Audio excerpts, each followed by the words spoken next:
నమస్కారం అందరికి. ఇప్పుడు మనం ఇంటర్మీడియట్ సెకండ్ ఇయర్ వాళ్ళకి second chapter on the grasshopper and cricket అనే చాప్టర్ చూద్దాము, అనే లెసన్ చూద్దాము. ఈ లెసన్ లో మనకు ఎవరు రాశారు? జాన్ కీట్స్ గురించి చూద్దాం. ఇప్పుడు John Keats was an English romantic poet. ఇతనంటే ఒక ఇంగ్లీష్ రొమాంటిక్ పోయట్ అంట. He devoted his life to the perfection of poetry. ఇతను ఏ పోయట్రీ రాసినా కూడా అందులో కంపల్సరీగా పర్ఫెక్షన్ ఉంటుందంట. Even though his poems were not received well by critics in his time. ఎప్పుడైతే అతను పోయమ్స్ రాసిన ఆ టైంలో అతని పోయమ్స్ మంచిగా నడవలేదంట. నాట్ రిసీవ్డ్ వెల్ క్రిటిక్స్ అంటే అంత పాపులర్ అవ్వలేవు. His reputation grew after his death. అతను చచ్చిపోయిన తర్వాత అతని పోయట్స్ ఏవైతే పోయమ్స్ రాసినాడో, ఎస్సేస్ రాసినాడో అన్ని పాపులర్ అవ్వడం start అయినాయంట. His odes such as Ode on a Grecian Urn, Ode to a Nightingale and his long poem Endymion are among his most famous works. ఏవైతే ఇక్కడ mention చేస్తున్న నేమ్స్ ఉన్నాయో ఇవన్నీ తన famous works అంట, అంటే అతను రాసిన famous poets. He was a forerunner of eclecticism because of his use of sensual imaginary and words like beauty is truth, beauty, that's all ye know on earth and all ye need to know. So ఇతను కొన్ని words చెప్పినాడంట, ఇక్కడ మనకు mention చేసినారు కదా. So ఈ words ఇతను చెప్పినాడంట. So మనకి second chapter on the grasshopper and cricket లో ఎవరు మనకి poet? John Keats. Poet name కంపల్సరీగా గుర్తుపెట్టుకోండి, ఎందుకంటే క్వశ్చన్ ఆన్సర్స్ రాసేటప్పుడు మీకు లెసన్ బ్రీఫ్ గా అర్థమైనా సరిపోతుంది, బట్ పోయట్ నేమ్ తప్పు రాస్తే మార్క్స్ పోతాయి. సో పోయట్ నేమ్ చూసుకోండి.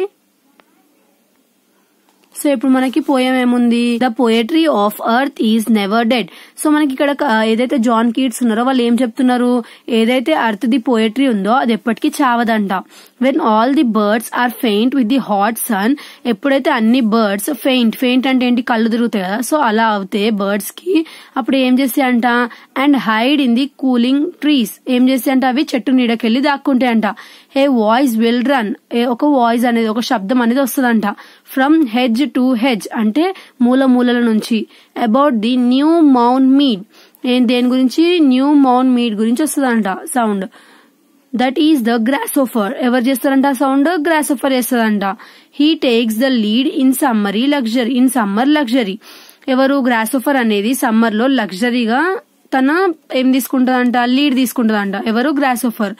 ఏ కాలంలో? సమ్మర్ లో ఎప్పుడైతే మనము ఎండ కొడుతున్నప్పుడు చెట్టు నీడకెళ్లి కూర్చుంటాం కదా, అలాంటి టైంలో గ్రాస్హోఫర్ అనేది ఒక టైప్ ఆఫ్ సౌండ్ చేస్తుందంట. అది మూలల నుంచి వినబడతా ఉంటదంట. అది సో ఏమంటున్నారు ఇక్కడ? గ్రాస్హోఫర్ అనేది సమ్మర్ లో లగ్జరీగా లీడ్ తీసుకుంటదంట. He has never done with his delights for when tired out with fun. ఎప్పుడైతే మనం అలసిపోయేలా కూర్చుంటామో అలా ఒక మ్యూజిక్ ఇస్తుందంట grasshopper. He rests at ease beneath some pleasant weeds. ఎప్పుడైతే ప్లెజెంట్ వీడ్స్ అంటే ఏంటి? Unwanted plants. ఆ గ్రాస్హోఫర్ గురించి చెప్తున్నారు. తర్వాత the poetry of earth is ceasing never. అంటే ఏదైతే అర్త్ పోయట్రీ ఉందో అది ఎప్పటికీ ఆగనిది. On a lone winter evening when the frost has wrought a silence. frost అంటే వింటర్ అంటే ఏంటి? చలికాలంలో ఎప్పుడైతే మంచు పడతా ఉంటుందో ఆ టైంలో ఏదైతే సైలెన్స్ ఉంటుందో, ఫ్రమ్ ది స్టోన్ అంటే ఏంటి? రాయి. దేర్ ష్రిల్స్ అంటే ఏంటి? ఏవైతే క్రికెట్ అనే ఒక పురుగు ఉంటది, ఒక బగ్ లాగా ఉంటది, నార్మల్ గా ఇలా ఉండి ఇలా ఉంటది ఒక పురుగు. సో క్రికెట్ అనే ఒక పురుగు ఉంటది కదా, సో అలాంటి పురుగు అనేది ఒక సాంగ్ పాడుతుందంట. In warmth increasing ever. Warmth అంటే హాయిగా ఉంటది కదా, సో అది ముందే వింటర్ లో కూల్ ఉంటది కదా వెదర్. సో అలాంటి వెదర్ లో ఒక స్టోన్ కింద నుంచి ఏది? ఒక క్రికెట్ అంటే ఒక ఇన్సెక్ట్. సో ఆ ఇన్సెక్ట్ ఒక టైప్ ఆఫ్ మంచి మ్యూజిక్ ని ఇస్తుందంట. సో ఆ మ్యూజిక్ వల్ల హాయిగా ఉంటదంట. Increasing ever. And seems to one in drowsiness. ఎవరైతే నిద్రలో ఉంటారో అలాంటి వాళ్ళు కూడా నిద్రలోంచి లేపి ఏం సౌండ్ వస్తుంది అన్నా కూడా ఆ మ్యూజిక్ మంచిగా వినబడుతుందంట క్లియర్ గా. The grasshoppers among some grassy hills. Grasshoppers కూడా ఏం చేస్తాయంట? గ్రాస్హోఫర్స్ కూడా సమ్మర్ లో గ్రాస్హోఫర్ అంటే ఇక్కడ మనకి ఏం లేదు, ఈ లెసన్ లో షార్ట్ ఫామ్ లో ఏం చెప్పినారంటే ఎప్పుడైతే మనకి సమ్మర్ ఉంటుందో ఆ సమ్మర్ లో గ్రాస్హోఫర్ అనేది మంచి మ్యూజిక్ ఇస్తుంది. ఇంకా వింటర్ లో క్రికెట్ అనే ఒక చిన్న ఇన్సెక్ట్ మ్యూజిక్ ఇస్తుంది. బట్ ఇట్లా సమ్మర్ వచ్చింది కదా అని చెప్పి కొన్ని బర్డ్స్ అంటే బర్డ్స్ రెస్ట్ తీసుకోవడము, లేదంటే వింటర్ వచ్చింది కానీ రెస్ట్ తీసుకోవడం అట్లా కాదు. ఒకవేళ సమ్మర్ ఉంది అనుకోండి, ఏదో ఒక యానిమల్ ఉంటుంది కదా అది లీడ్ తీసుకుంటది, వింటర్ లో అది రెస్ట్ తీసుకొని ఇది లీడ్ తీసుకుంటది. కానీ ఏది మాత్రం స్టాప్ అవ్వదు, ఏది రెస్ట్ తీసుకోదు. ఎవరి డ్యూటీ వాళ్ళు టైం టు టైం చేస్తూనే ఉంటారు అంటే అర్త్. సో అర్త్ పోయట్రీ అనేది ఎప్పటికీ ఎండ్ అవ్వదని చెప్తున్నారు మనకి ఇక్కడ. సో మనం ఇక్కడ క్వశ్చన్ ఆన్సర్ చూద్దాం. ఏమి ఇచ్చిండ్రో మనకి question, the poetry of the earth is never dead. So మీకు ఈ క్వశ్చన్ ఇచ్చినాను కాబట్టి మీరు ఏం రాస్తారు, ఎర్త్ పోయట్రీ అనేది ఎప్పటికి ఎండ్ అవ్వదు. ఎందుకు ఎండ్ అవ్వదు, ఎందుకంటే ఎర్త్ పోయట్రీ ఎందుకు ఎండ్ అవ్వదు అంటే ఇప్పుడు అది ఎర్త్ అనేది ఒక నేచర్ కదా. నేచర్ అంటే ఏంటి, ఏవైతే ఇన్సెక్ట్స్, బర్డ్స్ అన్ని ఉంటాయి. బట్ సపోజ్ ఇప్పుడు సమ్మర్ లో గ్రాసోఫర్ సాంగ్ పాడుతుందని చెప్పినారు కదా, అదే వింటర్ లో గ్రాసోఫర్ రెస్ట్ తీసుకుంటది, క్రికెట్ పాడుతుంది. అదే ఇప్పుడు ఎవరైతే గ్రాసోఫర్ పాడుతుందో అది ఎప్పుడు పాడుతుంది, సమ్మర్ లో పాడుతుంది. సమ్మర్ లో ఎలాంటి టైంలో పాడుతుంది అని చెప్పినారు మనకు పోయట్. ఎప్పుడైతే సమ్మర్ లో ఫుల్ ఎండ కొడుతుందో అలాంటి టైంలో మనం వెళ్లి చెట్టు కింద ఇట్లా ఒరిగినప్పుడు అప్పుడు మనకి ఏమైతుందంట, ఒక స్వీట్ సౌండ్ లాగా వస్తుందంట గ్రాసోఫర్ది, మ్యూజిక్ లాగా. తర్వాత మళ్ళీ వింటర్ లో ఎప్పుడైతే మంచిగా మంచు కురుస్తుందో అలాంటి టైంలో క్రికెట్ రాళ్ల కింద నుంచి సౌండ్ చేస్తుంది కదా, అలా సౌండ్ చేస్తుంటే మనకి ఏమనిపిస్తుంది అంటే హాయిగా అనిపిస్తుంది అంట. సో అదే మనకి ఇచ్చినారు. సో అర్త్ పోయట్రీ ఎప్పటికీ ఎండ్ అవ్వదు. ఒకటి కాకపోయినా ఇంకొక లివింగ్ బీయింగ్ ఉంటది కదా, అది దాని డ్యూటీ తీసుకుని వర్క్ చేస్తూ ఉంటది. బట్ ఎవరు స్టాప్ అవ్వరు. ఇంకా అర్త్ పోయట్రీ అనేది ఎప్పటికీ ఎండ్ అవ్వదు అని చెప్పి రాయొచ్చు.